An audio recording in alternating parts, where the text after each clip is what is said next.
It's all about me and not about him. Amen? So I thank God for each and every last one of you that's in this house this morning. You didn't have to come this morning. Amen? But I thank you. See, a lot of people get up here, some people don't thank the folks for coming in. Amen? They really think that's your responsibility to come into the house of God. Some people just can't come because they've broken down in their spirit or they just got too much worry upon their hearts.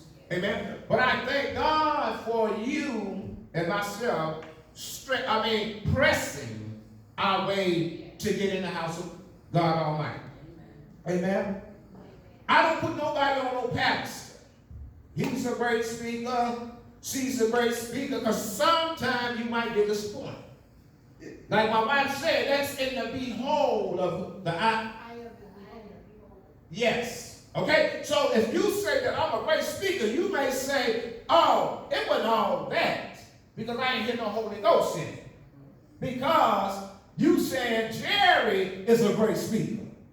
You will say, let me go and hear what the Spirit is saying through Jerry. Amen. While Jerry humbled himself and lift up Christ. Christ says, I be lifted up. I will draw all men unto himself, not man to themselves. Amen. Somebody might get a little mad when you say that, because I like to correct people when they say, that's a great speaker. That ain't no great speaker. If that person is doing the speaking, I don't even want to hear him. Now, if you say the Holy Ghost is speaking through that man, you got my total attention. Amen? I understand we should encourage one another, but we got to be careful how we encourage one another, because what it does, it will trickle back, it will form itself into pride and arrogance. Amen. I believe somewhere in the Bible says when you do a job for God, you say, I have fulfilled my duties unto the Lord. Amen? That's all you got to say. I have fulfilled my duties unto the Lord, and that's it. Amen? We got to stop lifting up these people hiding Jesus. We got to stop lifting up these men and women of God hiding God. Amen. We got to keep them in a place where they are forced to humble themselves. I understand you can encourage them, but keep them in a place where they can humble themselves and know that they are no more than a man and a woman, a servants of God. That's it. It ain't no more than that. Amen. But, I look at so many programs on TV where I see Conism, how this man said, I'm Yahweh, being Yahweh. First he said he's the great prophet. Then 6 months later, he said he's the God sent. Or he's the sinful God. What I'm trying to get at is this here. People, thousands of people was drawn into him. They was believing in him. They was lifting him up. They was raising him up high to Jesus Christ. And all of them people got disappointed. You cannot put your hope and faith and trust in man or woman. God says that every man be a liar and let God Almighty be the truth. Amen? Amen. We have to be careful what we are doing, because this whole body of Christ is filled with spirits of arrogance and the spirit of ego. Amen. I would tell you the truth. If somebody was up here speaking this morning and would been apostle was arranging a speaker, and that speaker said, and that speaker walked through the door, that speaker might just turn back around and go home and say he wasted his time because there ain't that many people here and he can't see no money signs. Amen. When you preach the word of God, you cannot have no money signs in your heart. When you preach the word of God, you got to be anointed to preach the word of God. Amen. I don't care what kind of certificates you got, or doctors you got, all the stuff is conquered up. It's not, I don't even see doctorate in the book. Amen. But everybody want to be doctor this, doctor that, and doctor that. That's fine. Amen. But we got to go with the scriptures. It's not a D, it's not a DR in this book. Nowhere. The only doctor I saw was Luke, the great physician. Amen. And Luke was a physical physician. Amen. Amen. We have to stop encouraging this old foolish stuff that people get behind this pulpit and preach. Amen. You're not a doctor. Amen. Not in this gospel, because it don't line up with the word of God. It don't line up with the word of God. All these are different titles. Amen.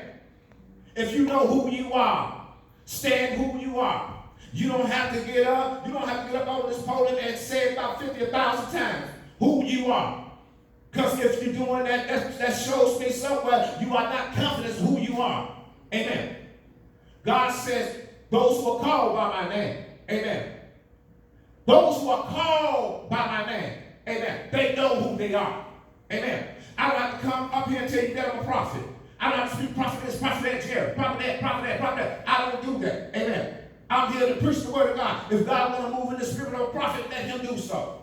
God want to move in the spirit of an evangelist, let him do so. I'm not going to get up here and tell you a million times that I'm a prophet. I'm an apostle. Constantly. Coming out of my mouth. Somewhere I don't have confidence of who I am.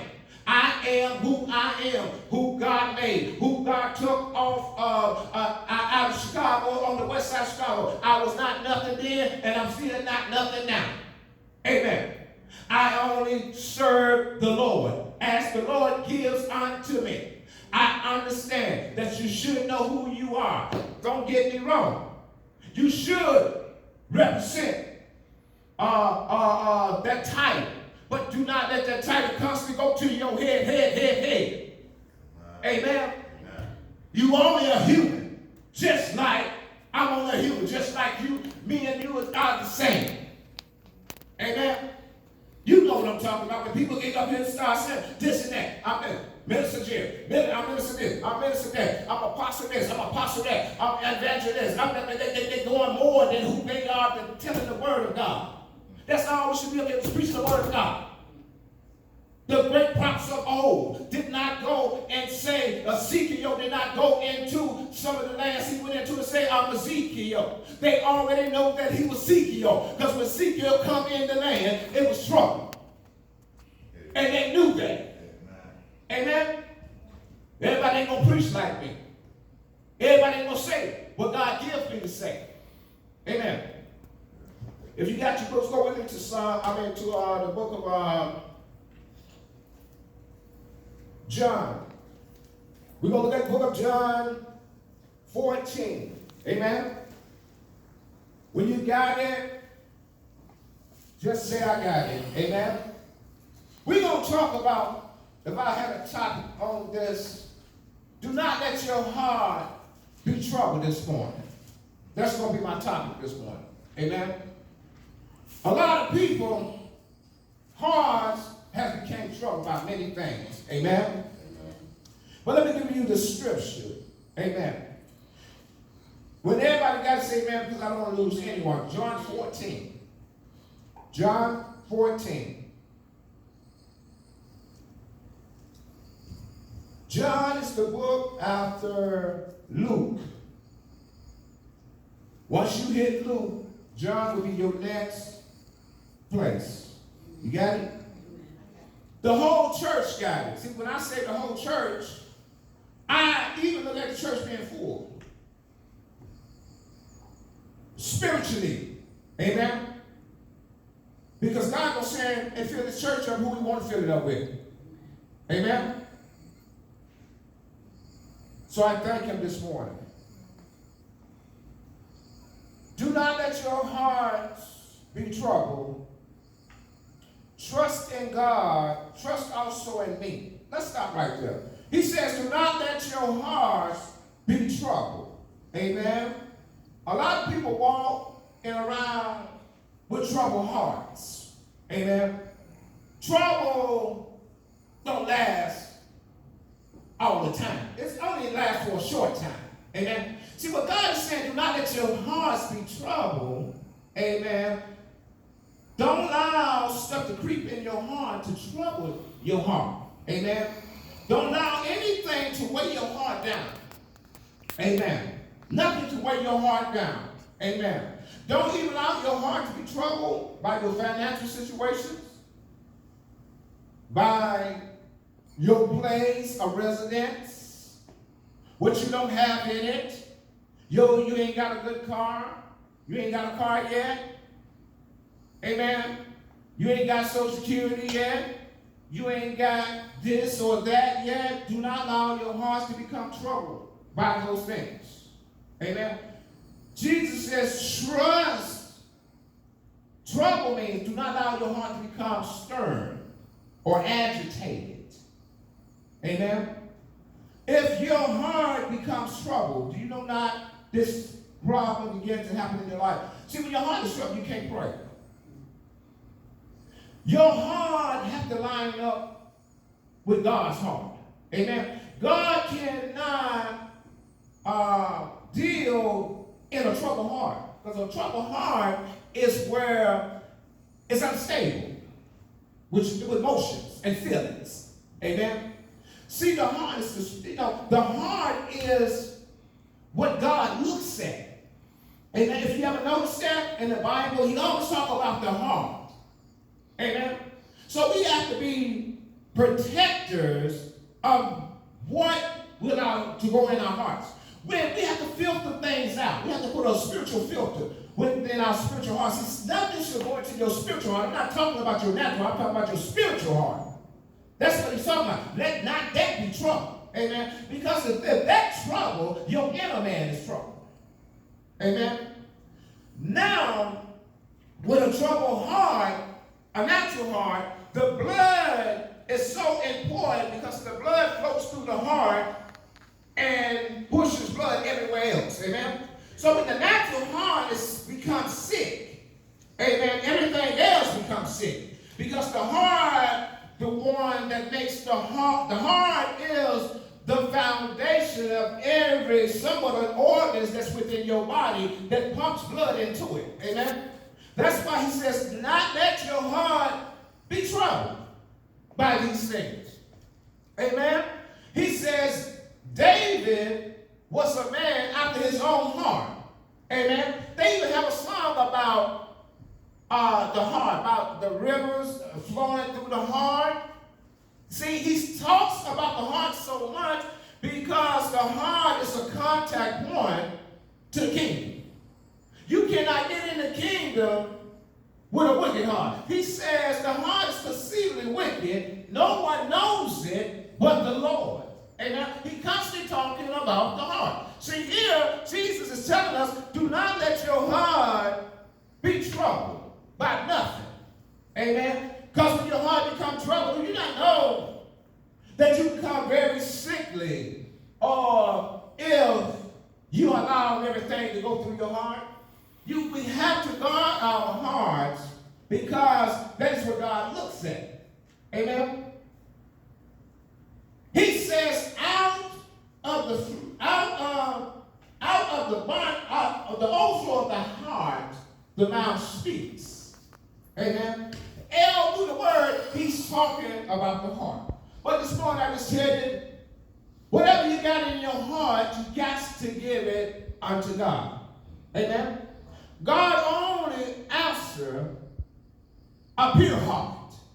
Our heart cannot be contaminated with all of this other mess. Amen. If your heart is not right, how can you trust in God? Amen. Now your heart is leading you to trust into what you're accustomed to trust in.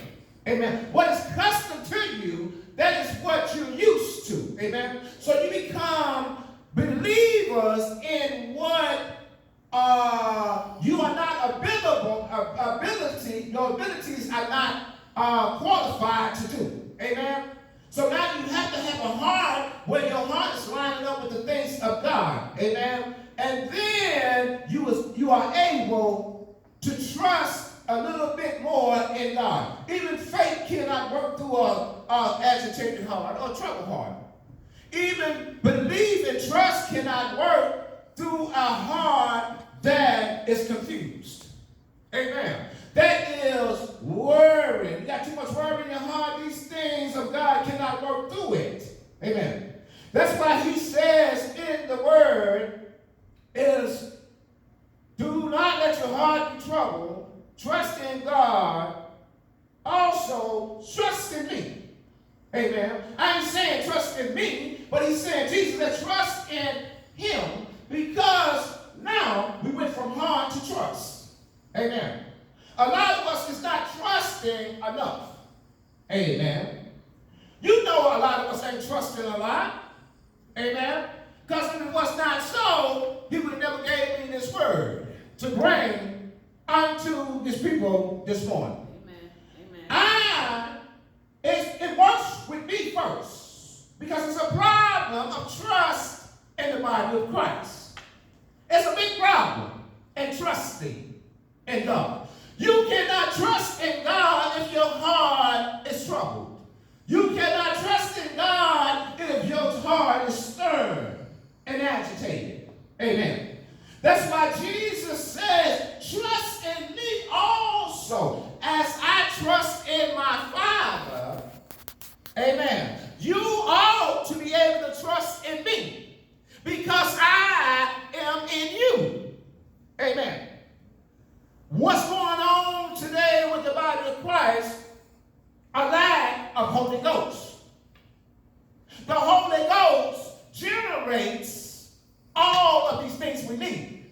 When you find people, amen, struggling to trust in God, amen, we need to come back to the altar.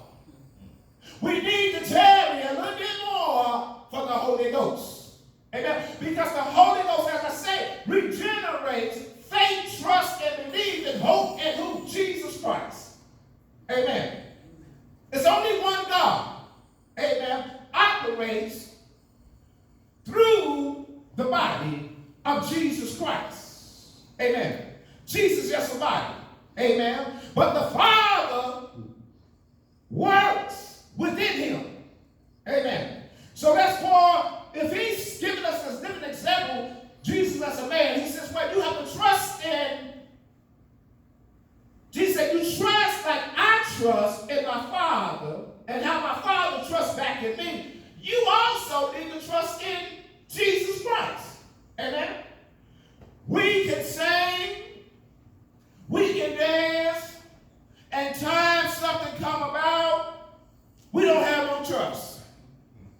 We can play church, we can go to church, amen. We can beat the drums, we can play the organ, we can get up here and preach, and lack no trust.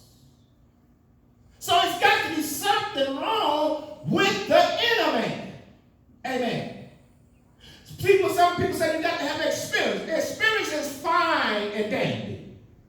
That's the only way you're going to learn to trust in Jesus, as he acquired you and I to do.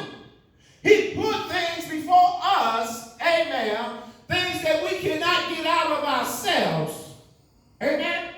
Things that you know that you need, that you know that you need, that you know that you need. That means you got to trust in him just a little bit more. Believe in him a little bit more. That's all that it is going to require. Amen. Because the devil don't want you to trust. Because he knows your breakthrough is on its way out. He knows that God got something good for you in the coming days. Whatever you're going through right now, there's a lot of people going through something right at this hour. But God is saying, trust in me, just a little tinge. If you had faith as small as a mustard seed, amen, you should be able to say to this mountain, uproot yourself from here and go cast yourself down unto the lake. Amen. With nothing would be impossible for you. Amen. We're lacking today. We're lacking this morning a little trust. Trust in. Just a little bit. Just for an hour. Just for 2 hours. Just for a day. Just for a moment. Show him that you are willing to trust not only just Father, but in the Son as well. Amen. The two represent one. Amen. But the one that walks and dwells amongst the flesh has to trust in the Father for everything that he's done, everything that he has done. He has to have hope. Amen. You got to understand, Jesus was only a body, a human just like you and I. Amen. He had made himself unequally separated from the Father. Amen. He left his place of security. He left his glorious throne. Amen. And walked amongst our ancestors 2,000 years ago. Amen. But they found it difficult to trust in somebody say that he was older than Moses.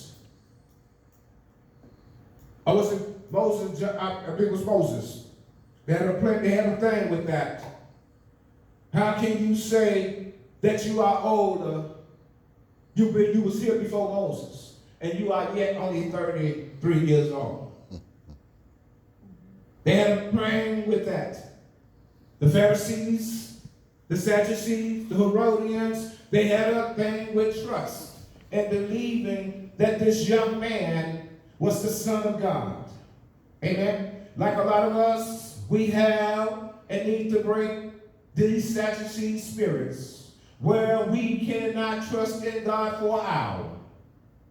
A lot of us will not pray for an hour. A lot of us will not pray for 45 minutes. The prophet, the apostle, whoever speaks about, I'm going to the praise and worship team, there was a word given, you must consecrate yourself. You must fast. You must be in your word. Amen. Before you mount this podium. That was the word to the praise and worship team. And God said he was going to do the rest. We have to learn how to follow instructions. When you know that it is of the Spirit of God, try the Spirit of God and see is it of the Lord.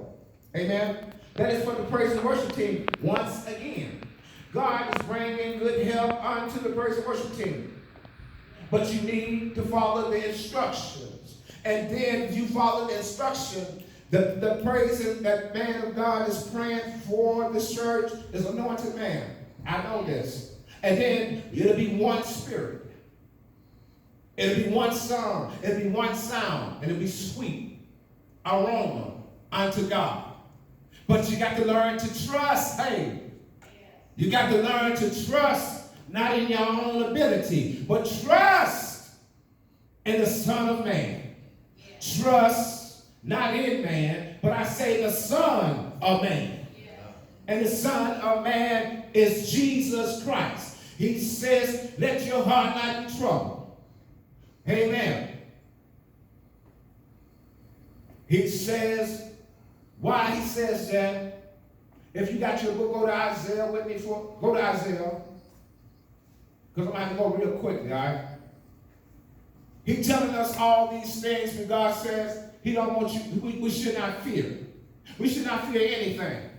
We should be able to trust in God if we really are called by his name. If we walk in the spirit of righteousness, there's no way in the world that we should be trusting in anything other than God.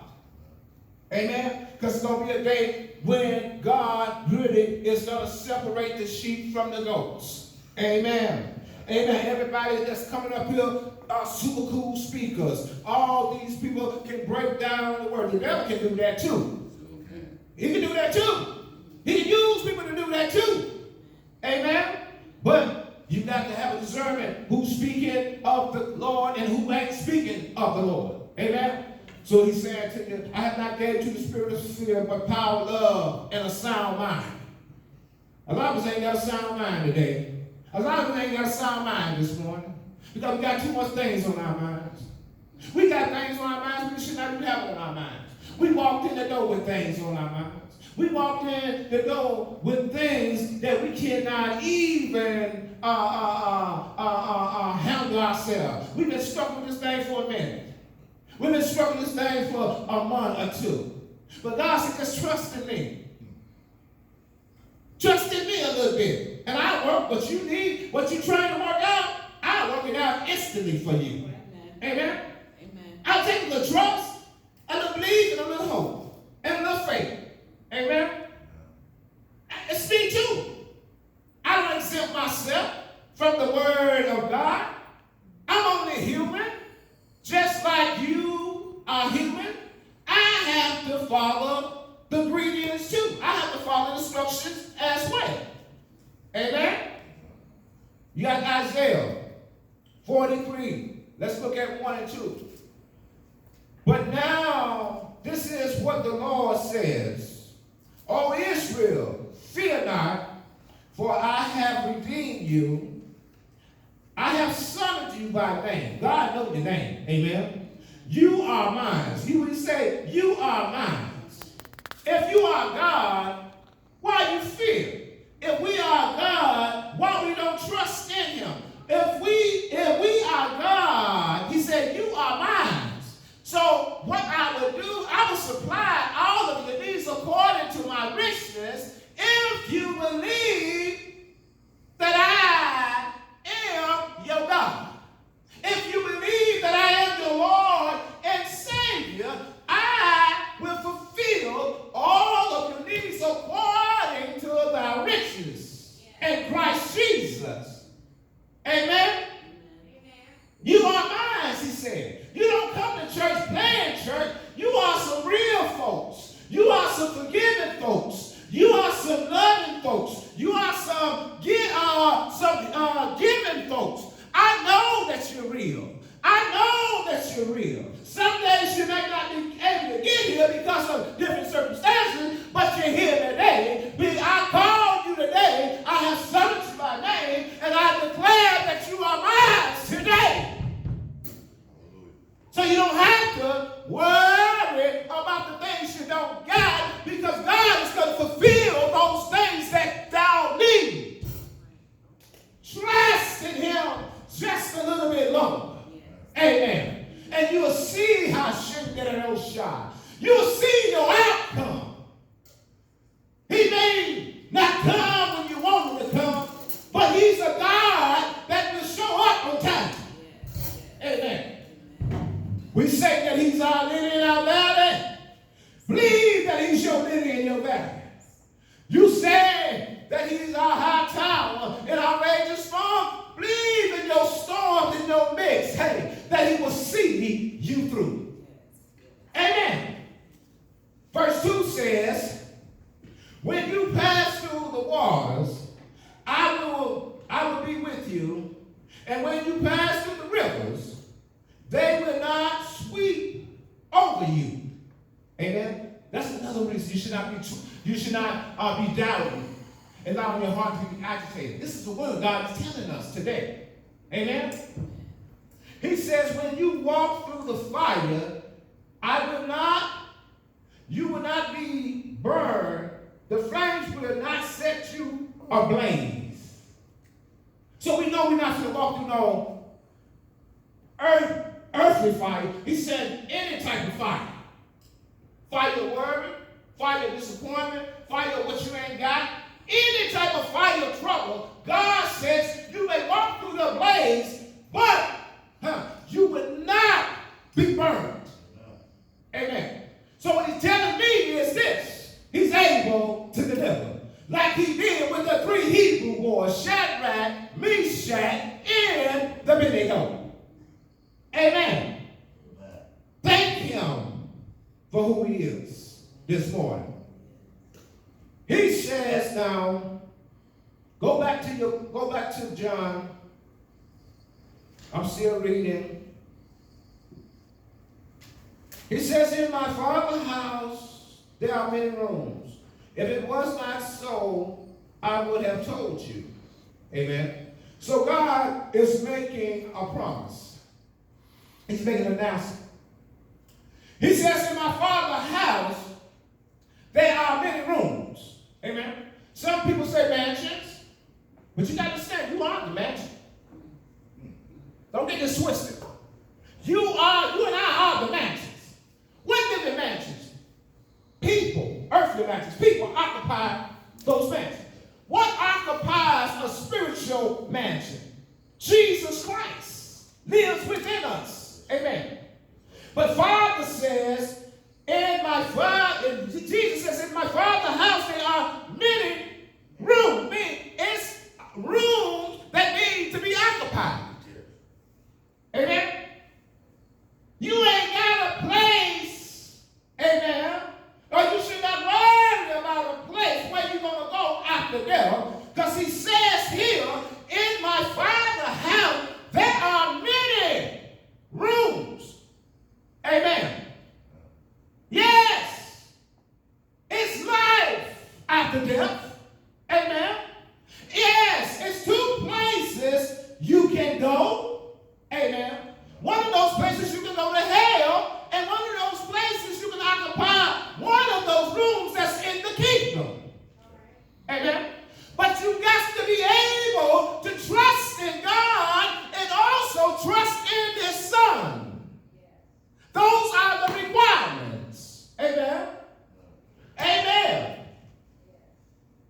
Praise be to God. Praise be to God.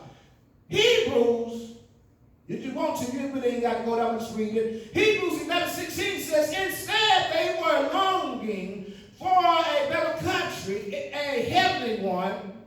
Therefore God is not ashamed to be called their God, for he has prepared a city for them. Amen. God has prepared a city for you and I. You understand, we are Gentiles, or we were Gentiles. Do you not know we was not even considered to be in the kingdom if it was not for Jesus Christ, the blood that Jesus shed for you and I? You didn't have a place in the kingdom. The kingdom only represented, hey man, the kingdom only represented the Jews. These places was occupied for the Jews. We had not a place to go. But it was our Lord and Savior made that happen for you and I to have a place in the kingdom of God. Amen. We long for us. We long for a place. We are still longing for a place.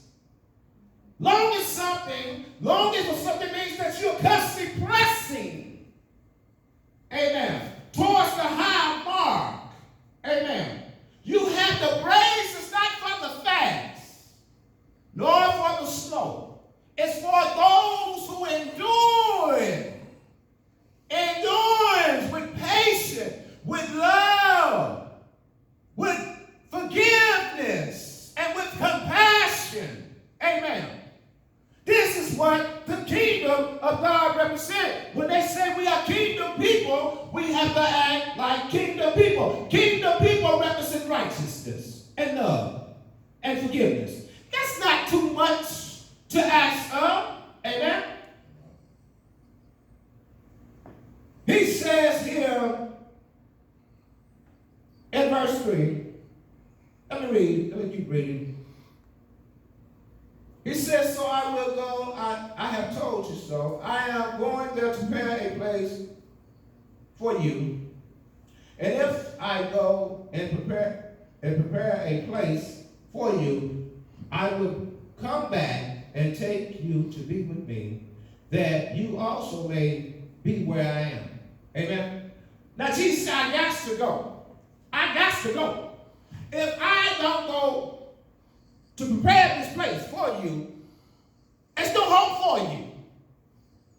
I got to go back to where I ascended from, where I descended to earth, descended from earth, and ascended back to heaven to make arrangements for people like you and I.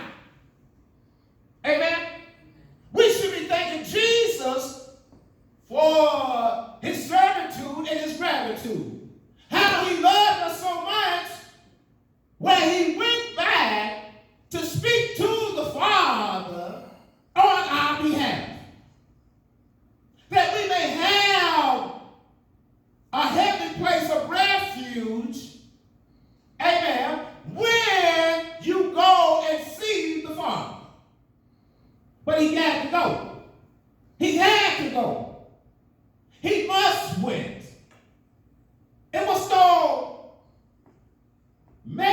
go. Maybe I'll wait. Maybe I'll represent y'all. No. He says, if I go. If I go, amen. If I go and prepare this place for you, I will come back and take you to be with me. So, we got to believe Jesus coming back. He ain't coming back walking on the earth. But I believe the Bible says he's coming back on the sky. He's going to walk somewhere on the clouds. Amen? It's good to know that you got a place after death. Amen? It's good to know you got somebody like Jesus Christ love us more than our mama, our daddy, our granddaddy, and whoever else. A lot of people won't take you in at all. A lot of people won't even accept you at all. They can see you down on your luck. They can see that you need help. But their hearts are so hard, amen, because their heart is blind. Their heart is full of darkness. That's why they won't help you. But Jesus says, I'm going to prepare a place for you. Amen. And he says, I will come back for you. That's a word of encouragement. Amen. Don't worry about nothing else. Your thing is to serve, amen, hey, and die. Because you're not going to live forever. Amen. Your thing and my thing is to serve to the fullness and prepare ourselves to die. Amen. Really not die, just fall asleep for a little while. Amen. Until you hear that glorious sound from the trumpets, as the Bible says. Everybody not going to hear that sound. Hey, only the ones that is called by his name. Amen. Like a lot of people don't hear messages because their ears is filled of the wrong stuff. But we got to get ready because our Lord said he's going to prepare this place. And he's coming back. He's coming back. If he said he's coming back, I believe he said he's coming back. I'm not going to allow my heart to become trouble, agitated, or stern by things of the world, which I do because I'm human, okay? But I have to learn. I have to reverse this thing. I got to learn. You know, people say, for Jesus I live, for Jesus I die.